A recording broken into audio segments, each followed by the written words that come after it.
आज के सावन मास महात्म्य के 9वें अध्याय में आप सभी भक्तों का हृदय से अभिनंदन। आप सभी का दिन शुभ और मंगलमय हो। अब आइए भगवान शिव जी के चरणों में शीश नवाते हुए कथा का श्रवण करें।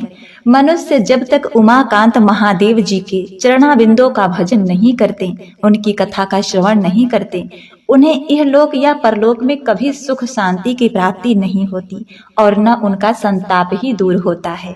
हे समस्त भक्तों के दुख को दूर करने वाले, हे गंगाधर उमापति शिव शंकर भगवान, आप अपने भक्तों पर प्रसन्न हो। पार्वती जी ने विनम्र स्वर में कहा, हे नाथ, आप त्रिकालदर्शी हैं, कृपया बताइए क्या कोई माता पिता या पालक यदि अपनी संतान के दोष को देखकर भी मौन रहे तो क्या वह भी उस अधर्म में भागी होता है? शिव जी ने कहा, हे पार्वती, यह प्रश्न अत्यंत गंभीर और लोक कल्याणकारी है। सुनो, मैं तुम्हें एक प्राचीन कथा सुनाता हूँ। एक समय की बात है, यमराज को एक कन्या की प्राप्ति हुई जिसका नाम रखा गया सुनीता। अभिभावकों को चाहिए कि वो अपनी संतान को संभालें। उनके द्वारा की गई थोड़ी सी भी अपेक्षा संतान के लिए घातक बन जाती है। सुनीता यमराज मृत्यु के देवता की कन्या थी। बचपन से ही वह देखती आ रही थी कि उसके पिता धार्मिकों का सम्मान करते हैं और पापियों को दंड देते हैं।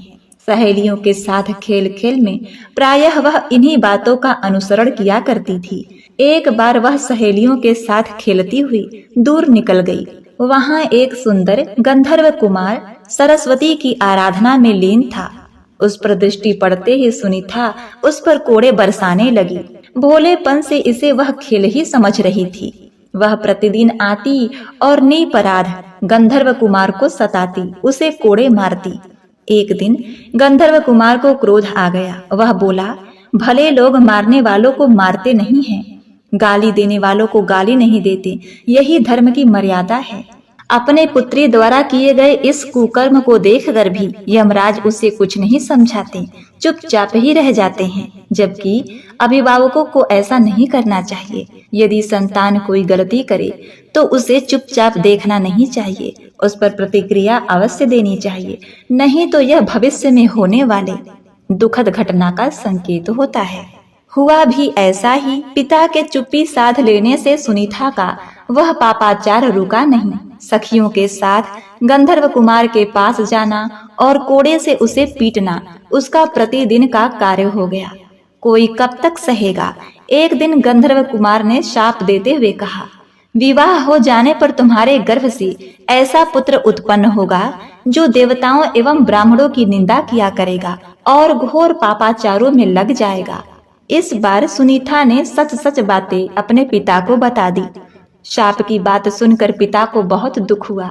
उन्होंने इस बार समझाया कि निर्दोष तपस्वियों को पीटना अच्छा काम नहीं है। ऐसा तुमने क्यों किया? तुमसे भारी पाप हो गया है, तुम्हें श्राप भी लग गया है। अतः अब तुम पुण्य कर्मों का अनुष्ठान करो, सत्संग करो और विष्णु जी के ध्यान में लग जाओ। वयस्क होने पर अर्थात जवान होने पर पिता को सुनीता के विवाह की चिंता हुई। वे अपनी कन्या को साथ लेकर देवताओं और मुनियों के पास गए।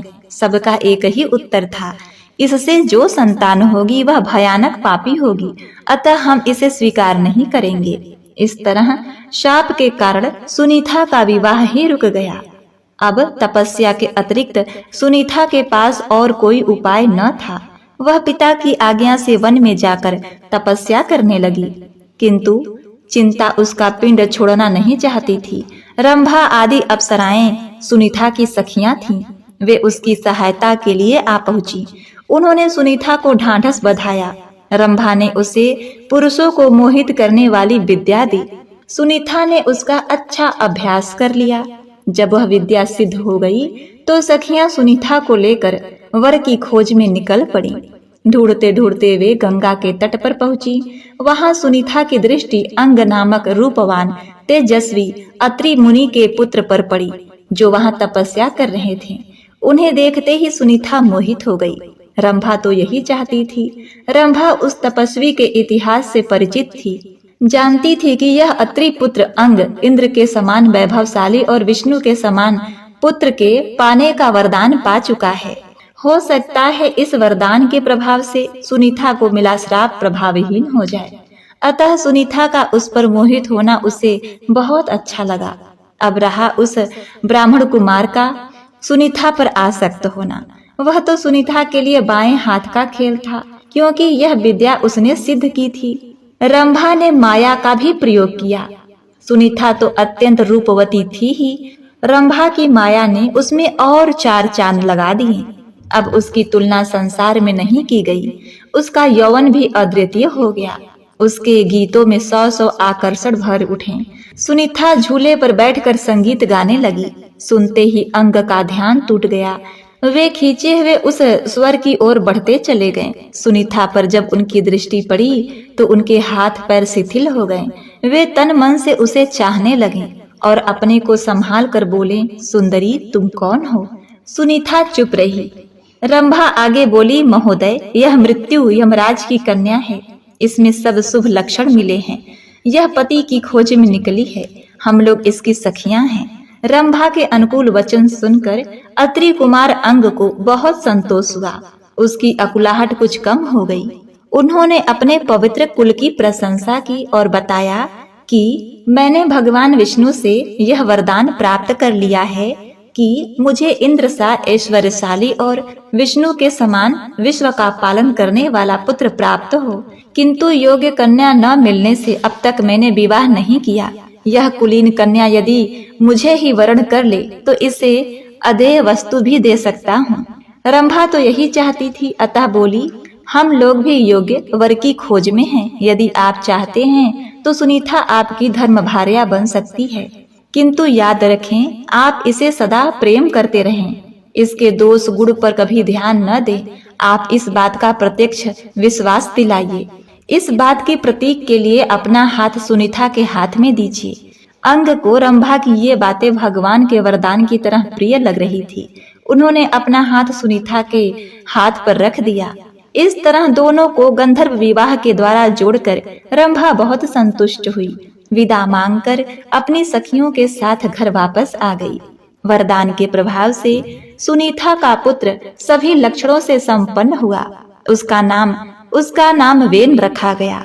अत्रि के वंश के अनुरूप इस बच्चे ने वेद दर्शन आदि सारी विद्याओं में निपुणता प्राप्त कर ली। धनुर्विद्या में यह दीक्षांत हो गया। शील सौजन्य ने इसकी सुंदरता में निखार ला दिया था। वेन में अद्भुत तेज था। आचार विचार में कोई उसकी समानता नहीं कर पाता था। उस समय वैवस्त मनवंतर था। राजा के बिना प्रजा को कष्ट होने लगा। विश्व भर में वेन का प्रभाव उद्दीप्त था। वेन के समकक्ष और कोई तरुण न था। सबने मिलकर उसे प्रजापति के पद पर प्रतिष्ठित कर दिया। वेन के राज्य में चतुर्विध सुख शांति प्रतिष्ठित हो गई। सभी संतुष्ट और सुखी थे। धर्म की लगातार वृद्धि होती जा रही थी। बहुत दिनों से गंधर्व कुमार का शाप वेन पर अपना प्रभाव प्रकट करना चाह रहा था, किंतु अनुकूल परिस्थिति न पाकर दबा हुआ था। संयोग से वेन की एक घोर नास्तिक से भेंट हो गई। इस संसर्ग से साप को पनपने का अवसर मिल गया। नास्तिकता का प्रभाव उस पर बढ़ता चला गया। थोड़े ही दिनों में वेन घोर नास्तिक बन बैठा। वेद पुराण स्मृति आदि शास्त्र उसे जाल ग्रंथ दिखाई देने लगे। संध्या उपासना तर्पण यज्ञ श्राद्ध आदि सत्कर्म उसे जाल दिखते सब बेकार लगने लगे और ब्राह्मण बहुत बड़े छली लगने लगे। माता पिता के सामने सिर झुकाना भी उसे बुरा लगने लगा। वेन समर्थ तो था ही, उसने संपूर्ण वैदिक क्रियाकलापों पर रोक लगा दी। राज्य में धर्मों का लोप हो गया। पाप जोरों से बढ़ने लगा। पिता अंग अपने पुत्र का यह घोर अत्याचार देखकर बहुत दुखी हो गए। उनकी समझ में नहीं आ रहा था कि भगवान विष्णु का वह वरदान विफल कैसे हो सकता है। वे साप की बात नहीं जानते थे। सुनीता सब बातें समझ रही थी, किंतु उसे खोलना नहीं चाहती थी। अत्रि कुमार अंग ने पुत्र को समझा बुझाकर रास्ते पर लाना चाहा, पर उन्हें सफलता नहीं मिली। इसी बीच सप्तऋषि आए। अब वरदान को चेतना का अवसर आ गया था। सप्तऋषियों ने बहुत प्यार से वेन को समझाते हुए कहा, वेन, दुस्साहस छोड़ दो, अपने पुराने रास्ते पर आ जाओ। सारी जनता तुम पर अविलंबित है। धर्म के पथ पर लौट आओ और प्रजा पर अत्याचार करना बंद कर दो। किंतु अहंकारी मूर्ति वेन ने सप्तऋषियों को फटकारते हुए कहा, मैं ज्ञानियों का ज्ञानी हूँ। विश्व का ज्ञान मेरे ही ज्ञान है। जो मेरी आज्ञा के विरुद्ध चलता है उसे मैं कठोर दंड देता हूँ। आप लोग भी मेरा भजन करें। ऋषियों ने जब वेन के इस रोग को असाध्य समझा और उसके पापों को बलपूर्वक निकालना चाहा, तब झट उन्होंने वेन को पकड़ लिया और उसके बाएं हाथ को भली भांति मथा। फलस्वरूप इस हाथ से एक काला कलूटा और नाटा पुरुष उत्पन्न हुआ। उस पुरुष के रूप में वेन का सब पाप निकल गया। यह देखकर ऋषि बहुत प्रसन्न हुए। अब उन्होंने वेन के दाहिने हाथ को मथा।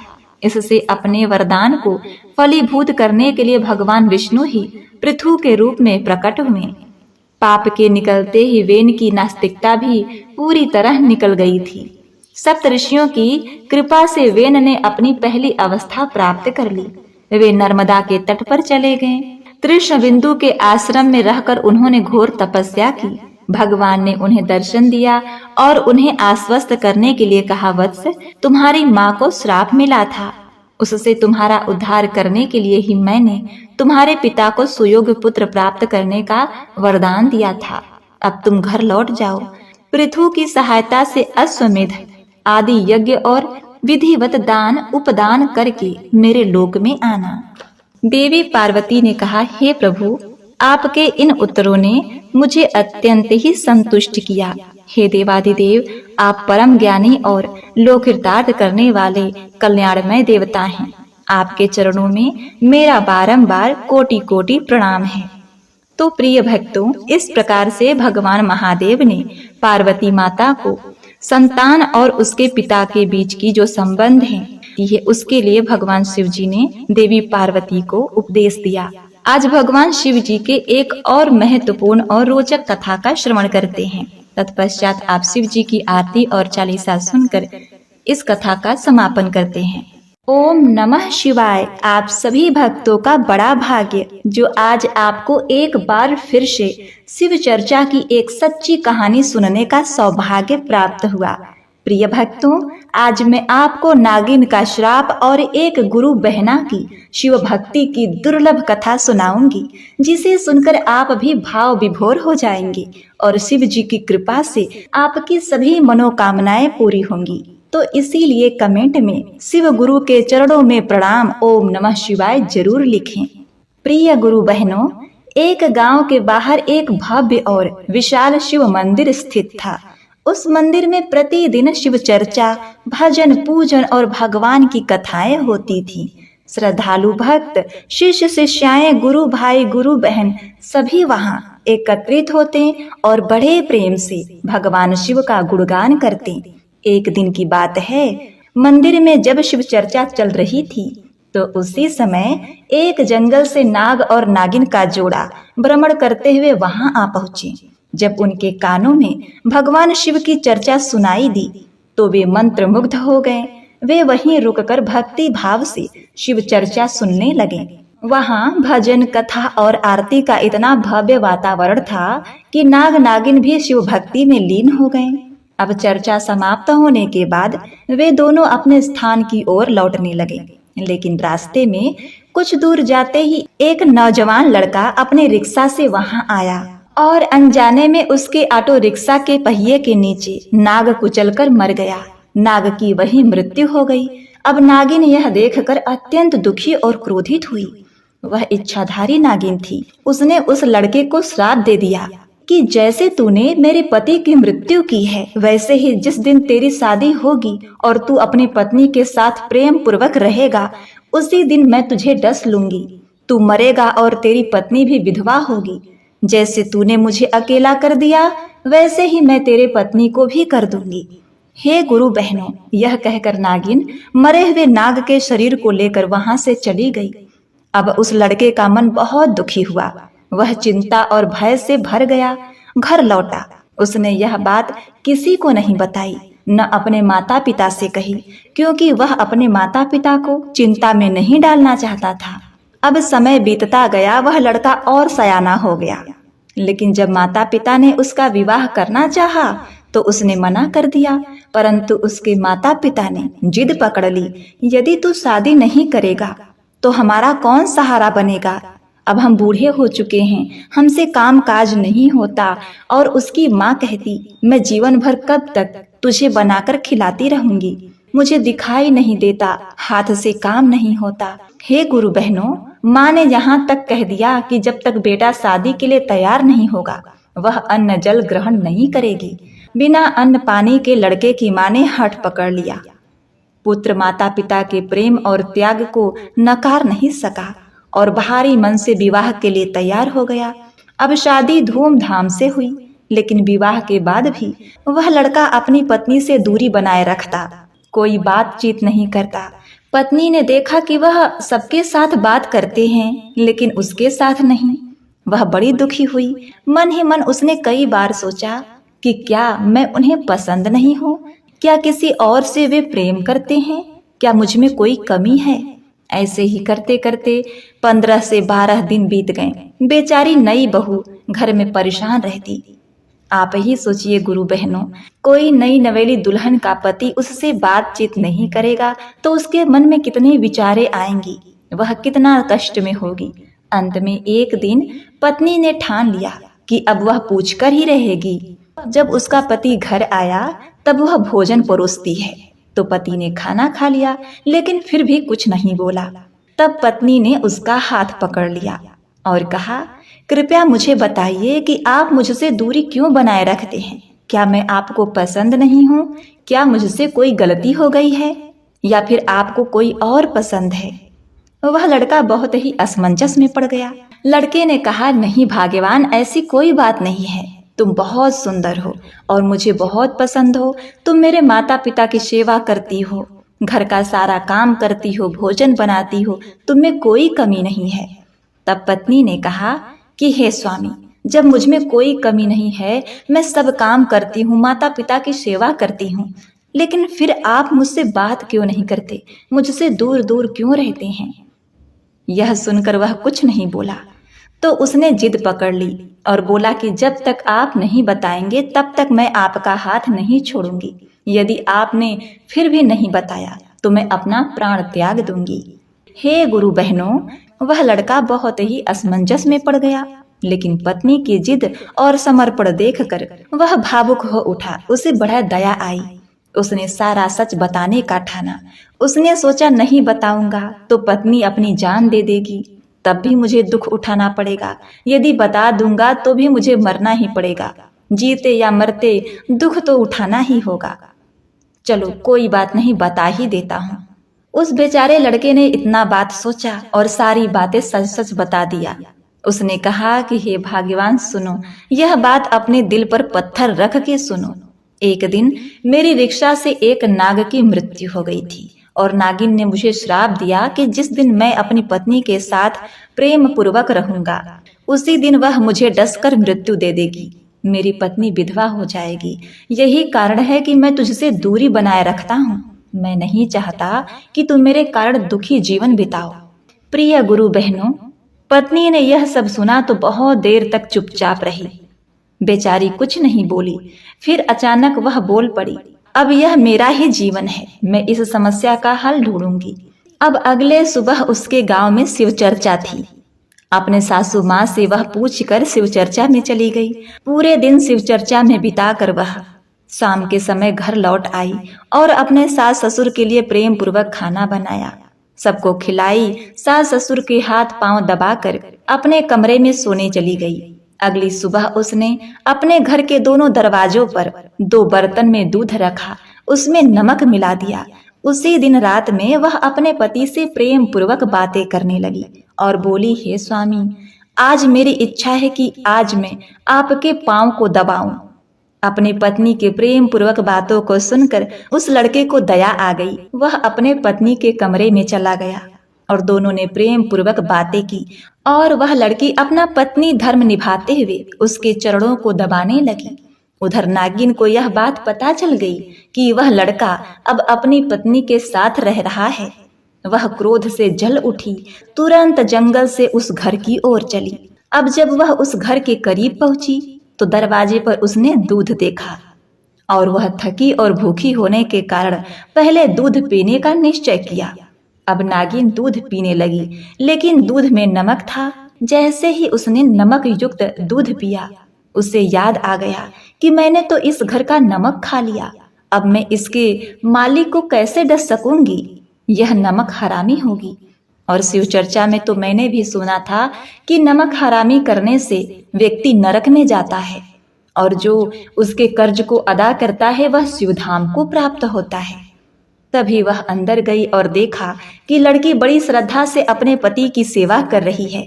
नागिन को उस नई नवेली दुल्हन पर दया आ गई। उसने कहा, हे कन्या, तू बड़ी चतुर और धर्मपरायण है। तूने नमक खिलाकर मुझसे अपने पति की जान बचा ली। अब मैं तुझे श्राप नहीं दूंगी, बल्कि आशीर्वाद देती हूँ। तू सदा सुहागिन रह, तुझे मन चाहे गुणवान पुत्र और पुत्री की प्राप्ति हो, तेरे घर में धन ध्यान की वृद्धि हो। प्रिय माताओं, गुरु बहनों, यह कहकर नागिन वहां से लौट गई। पत्नी ने अपने पति को यह बताया और पति उसकी बुद्धिमत्ता से बड़ा ही प्रसन्न हुआ। अब उसके सास ससुर भी बड़े ही खुश हुए और बोले, वाकई में बहू तो बड़ी ही भाग्यशाली और बुद्धिमान निकली। उसने पूरे परिवार की रक्षा की। इसके बाद सास ससुर ने पूछा कि हे बहू, तुम्हारे मन में यह विचार कैसे आया? उसने कहा कि हे बाबूजी, हे अम्मा जी, शिव चर्चा में मैंने इन सब बातों को सुना था और सीखा था। यही सब बातें, यही कथा कहानियां आज मेरे काम आई है। सासू माँ, आज भी गांव में शिव चर्चा है, आप शिव चर्चा सुनने जाइएगा। तो बहू की बातें सुनकर सास कहने लगी, हे बहू, कल अपने घर खुद शिव चर्चा करवाऊंगी और शिव गुरु के महिमा का गान करूंगी। अब उसके घर अगले दिन शिव चर्चा का कार्यक्रम आयोजित किया गया। नगर से बहुत सारे लोग शिव चर्चा सुनने आए। जब नगर के सभी लोगों ने बहू के बारे में यह सारी बातें सुनी, उसकी सास ने शिव चर्चा में शिव जी के गुणों का गान किया और नागिन की घटना बताई, तो वहां बैठे कितने ही माताओं के आंखों में आंसू आ गए। सबने शिव गुरु का जोर से जयकारा लगाया और बोला, नमः पार्वती पते हर हर महादेव, जय भोलेनाथ, शिव गुरु भगवान की जय। एक पत्नी की शिव जी में श्रद्धा और चतुराई ने एक जीवन को मृत्यु से बचा लिया। सच ही कहा गया है, जहाँ शिव गुरु की पूजा होती है वहाँ देवता वास करते हैं। घर के सभी लोगों की बुद्धि देवमय हो जाती है। इस कथा को प्रेम पूर्वक सुनने वाले अपने सभी भक्तों की मनोकामनाओं को पूर्ण करें। अब आप आगे सुनिए शिव गुरु की बड़ी ही चमत्कारी कथा, शिव भक्त चिड़िया वाली बुढ़िया माई की कहानी। यह एक सच्ची कहानी है। चिड़िया वाली बूढ़ी माँ का मंदिर गुजरात में स्थित है। हे गुरु बहनों, हे गुरु भाइयों, आपसे विनती है कि इस कथा को पूरा सुनिए। यदि आप शिव भक्त हैं तो भोलेनाथ का अनादर न करें। एक गौरैया पक्षी का जोड़ा एक बड़े से शिव मंदिर के पास बरगद के पेड़ पर रहा करता था और उसी शिव मंदिर में जब भी सुबह शाम आरती होती, पूजा पाठ किया जाता, तो दोनों पक्षी उस मंदिर में जाकर बैठते और भगवान शिव की आराधना करते। घंटों घंटों बैठकर महादेव की भक्ति में लीन रहते। इतनी भक्ति करते कि उन्हें अपने अगल बगल के होशो हवास का पता नहीं रहता। जब भी उस मंदिर के पास शिव चर्चा होती तो सभी गुरु बहनों, गुरु भाइयों के मुख से शिव की चर्चा सुन के वे पक्षी बड़े ही आनंद मग्न हो जाते और नाचने लगते। दोनों पक्षियों का रोज का यही नियम था। सुबह शाम जब भी मंदिर में घंटी बजती, आरती होती, तो तुरंत उस मंदिर में पहुंच जाते और भगवान शिव की आराधना करने लगते। उसके बाद अपने बच्चों के लिए, अपने लिए चारा पानी का व्यवस्था करते। उन दोनों चिड़ियों का यही रोज का नियम था। उसी मंदिर के बगल में थोड़ी ही दूर पर एक बुढ़िया माई का घर था। बुढ़िया माई जहाँ भी शिव चर्चा होता था वहाँ चली जाती थी। बुढ़िया माई की कोई संतान नहीं थी। उनके आगे पीछे देख रेख करने वाला उनका कोई नहीं था। वह अकेले ही अपना जीवन गुजार रही थी और उस बुढ़िया माई को पंछियों के प्रति बड़ा लगाव था और वे पंछी भी बुढ़िया माई को बड़ा प्रेम करते थे। बुढ़िया माई उनके लिए रोज नित्य प्रति अपने घर की छत पर दाना पानी सब चीजें डालती और बूढ़ी माँ का रोज का यही काम था। वह दोनों चिड़िया उस बूढ़ी माई के छत पर आती, आसानी से दाना चुगती, पानी पीती और कुछ अपने बच्चों के लिए भी ले जाती। इसी तरह उनका जीवन गुजर रहा था। चिड़िया का पेट भर रहा था और आराम से निश्चिंत होकर भगवान शिव की वे आराधना कर रहे थे। ऐसे ही एक दिन की बात है। एक दिन शिव चर्चा का दिन आया। गांव में एक दिन शिव चर्चा थी। बुढ़िया माई ने सुना कि शिव चर्चा है, लेकिन उस दिन बुढ़िया माई बड़ी बीमार हो गई और अपने बिस्तर पर पड़ जाती हैं। उनका कोई बेटा नहीं था कि उनका उपचार करता, उन्हें दवाई वगैरह लाकर देता। अब बुढ़िया माई बिना दवाई के इसी तरह बिस्तर पर पड़ी रही। मुंह से आवाज नहीं निकल रही थी। अब वह अपनी छत पर दाना पानी भी नहीं डाल पा रही थी। और जब गौरैया पक्षी का जोड़ा छत पर दाना चुगने के लिए आते तो दाना पानी नहीं देखते। वे सोचते कि बुढ़िया माई कहाँ चली गई, दाना पानी क्यों नहीं डाल रही। इसी तरह 2 दिन 3 दिन 4 दिन बीते। अब बुढ़िया माई धीरे धीरे कमजोर होने लगी। बिना अन्न पानी के बूढ़ी माई, बिना दवाई दर्पण के वे बिस्तर पर पड़ी रही। एक दिन शिव गुरु का नाम लेते हुए बुढ़िया माई की मौत हो जाती है। जब वह पक्षी देखते हैं कि बुढ़िया माई का कोई अता पता नहीं चल रहा और छत पर भी दाने नहीं डाले जा रहे, तो वे घबरा जाते हैं। वे बहुत ही परेशान होते हैं। हे गुरु बहनों, अब उसी बुढ़िया माई को पूरे गांव में आसपास वे पक्षी ढूंढने लगे, खोजने लगे। खोजते खोजते दोनों थक जाते हैं। तो उनमें से जो मादा गौरैया थी वह अपने पति से कहती है, हे स्वामी, बूढ़ी माई का कोई पता नहीं चल रहा, वे कहाँ चली गई? वह हमें दाना पानी दिया करती थी और अन्य पक्षियों को भी देख रेख करती थी। वह कहाँ चली गई? हमने उन्हें इतना ढूंढा लेकिन वो मिली ही नहीं। अब हम क्या करें? उस गौरैया का पति कहता है, प्रिय, हमने हर जगह माई को तलाश किया, बुढ़िया माई कहीं नहीं मिली। एक जगह हमने उन्हें नहीं देखा, उनके खुद के घर में। हमें उनके घर के अंदर जाकर देखना चाहिए, कहीं वह बीमार तो नहीं। अब वह कहने के बाद गौरैया पक्षी का जोड़ा बुढ़िया माई के घर चले जाते हैं और जब खिड़की से अंदर जाकर देखते हैं तो बुढ़िया माई अपने बिस्तर पर लेटी हैं। उनके शरीर में कोई हलचल नहीं। उनके चेहरे पर, उनके बदन पर मक्खियां भिनभिना रही थीं। वे पक्षी अपने पंखों को फड़फड़ाकर उन मक्खियों को हटाते हैं, बुढ़िया माई को जगाने की कोशिश करते हैं। लेकिन हे गुरु बहनों, बुढ़िया माई जीवित होती तब तो उठती, लेकिन उनके शरीर में कोई हलचल नहीं। अब गौरैया का पति कहता है, प्रिय, बुढ़िया माई अब इस दुनिया में नहीं रही, उनकी मृत्यु हो चुकी है। यह देखने के बाद दोनों पक्षी बड़े ही निराश, बड़े ही उदास होते हैं। उन्हें बड़ा ही दुख होता है। अब उन्हें दाना चुगने के लिए दूर दूर जाना पड़ता। इसी तरह शाम हो जाती है।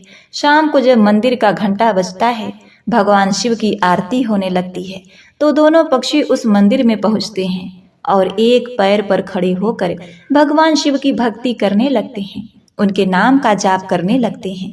1 घंटा बीतता है, 2 घंटे बीतते हैं। इसी तरह करते करते लंबा समय बीत जाता है। बिना खाए पिए लगातार दोनों पक्षी महादेव की भक्ति करते रहते हैं। ऐसे करते करते पूरा सावन का महीना बीत गया। वे पक्षी महादेव की भक्ति से नहीं डिगे, वे महादेव की भक्ति करते रहे। उनकी ऐसी भक्ति को देखकर महादेव भोलेनाथ प्रसन्न हो जाते हैं और उन पक्षियों को दर्शन देते हैं। कहते हैं, हे गौरैया, तुम्हें क्या चाहिए? तुम जो मांगोगे मैं तुम्हें दूंगा। मैं तुम्हारी इस अखंड भक्ति से बड़ा ही प्रसन्न हूँ।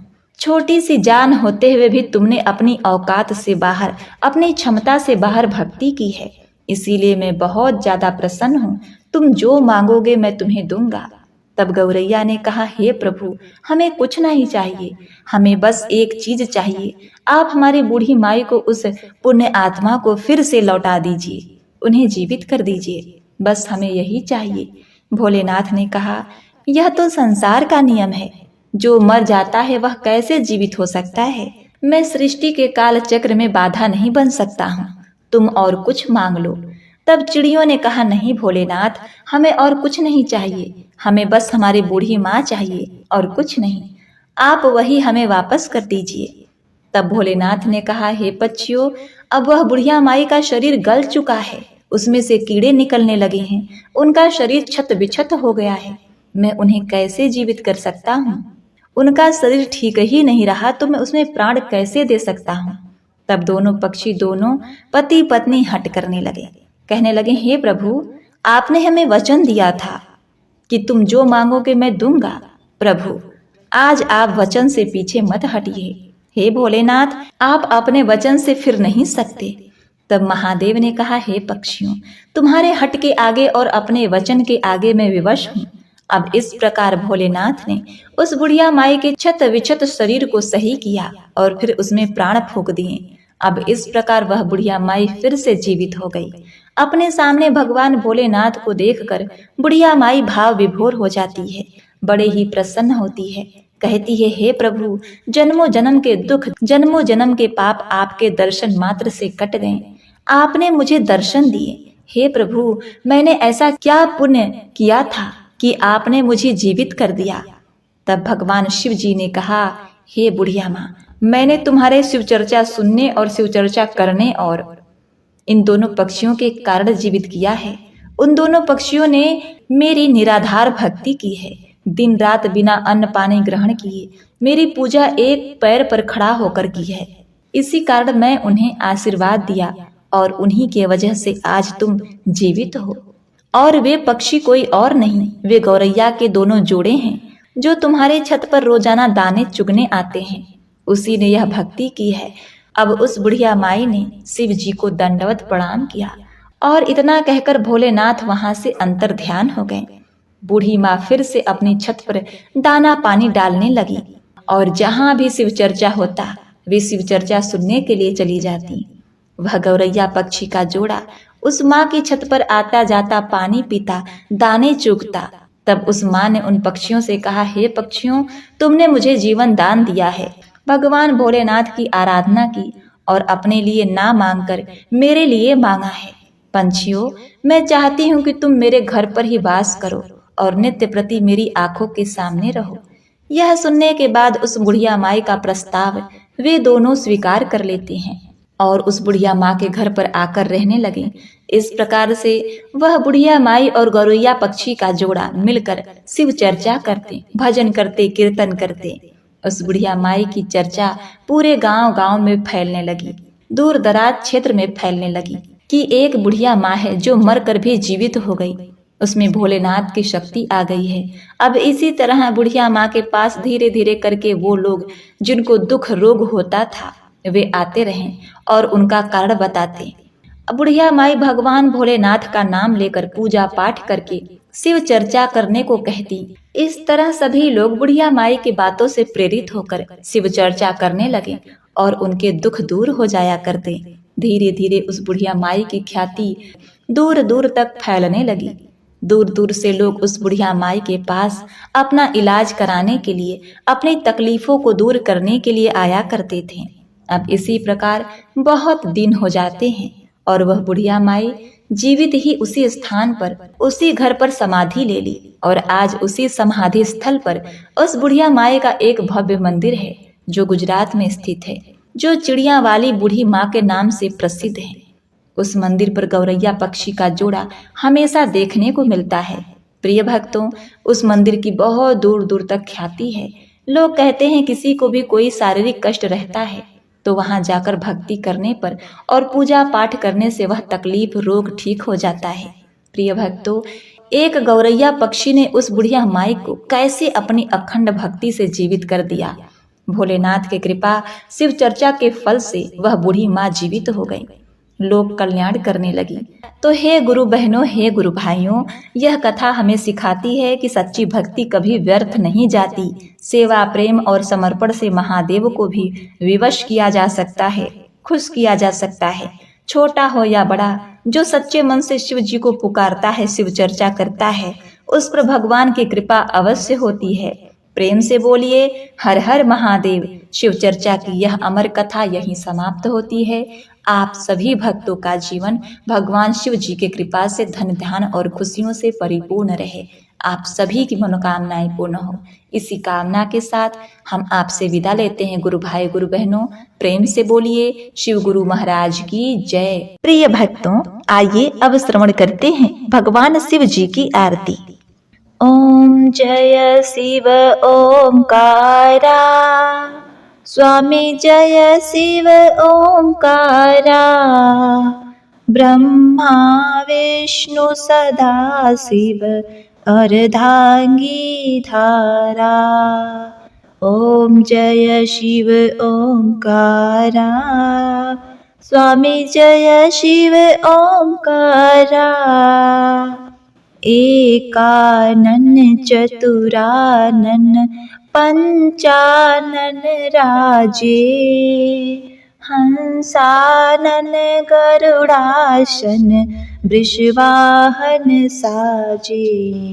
ओम जय शिव ओमकारा, स्वामी जय शिव ओमकारा, ओम जय शिव ओमकारा। दो भुज चार चतुर्भुज दस भुज अति सोहे, निर्गुण रूप निरखते त्रिभुवन जन मोहे।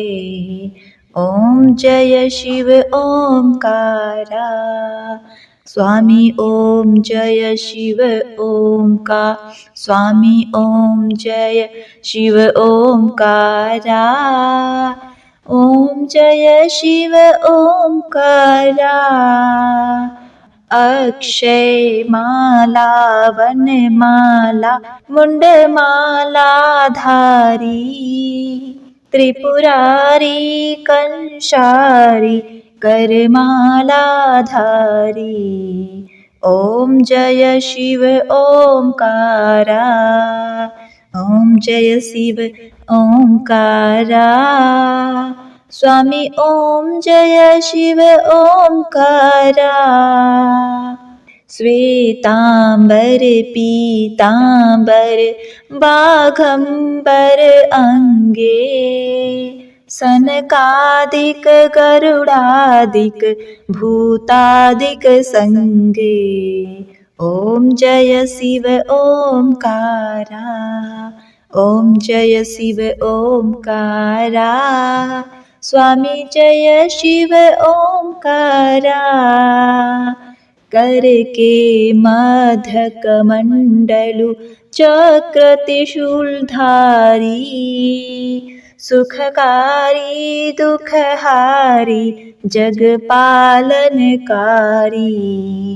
ओम जय शिव ओमकारा, ओम जय शिव ओमकारा, स्वामी जय शिव ओमकारा। ब्रह्मा विष्णु सदा शिव जानत अविवेका, मधु कटभ दो मारे सुर भयहीन करे। ओम जय शिव ओमकारा, ओम जय शिव ओमकारा, स्वामी जय शिव ओमकारा।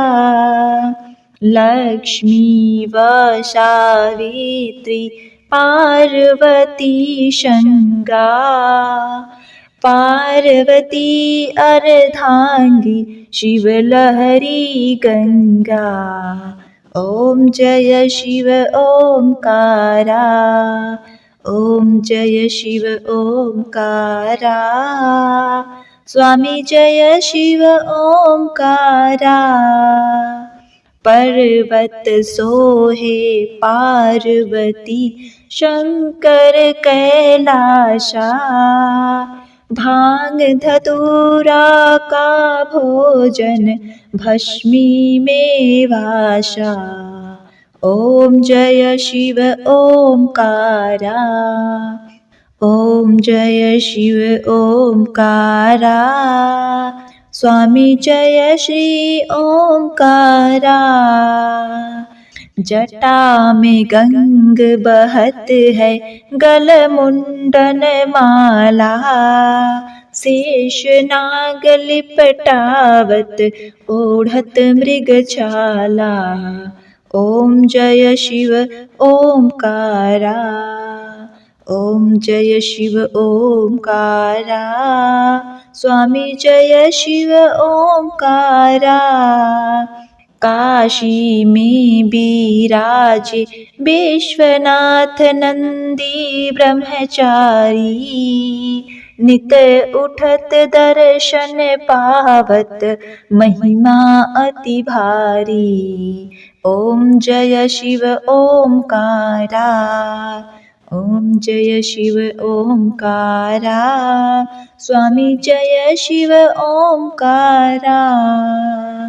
त्रिगुण स्वामी जी की आरती जो कोई नर गावे।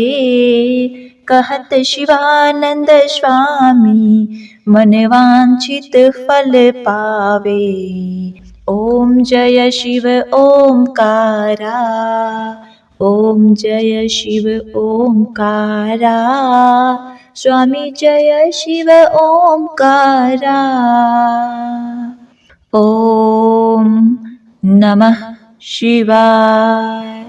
नमः पार्वती पते हर हर महादेव।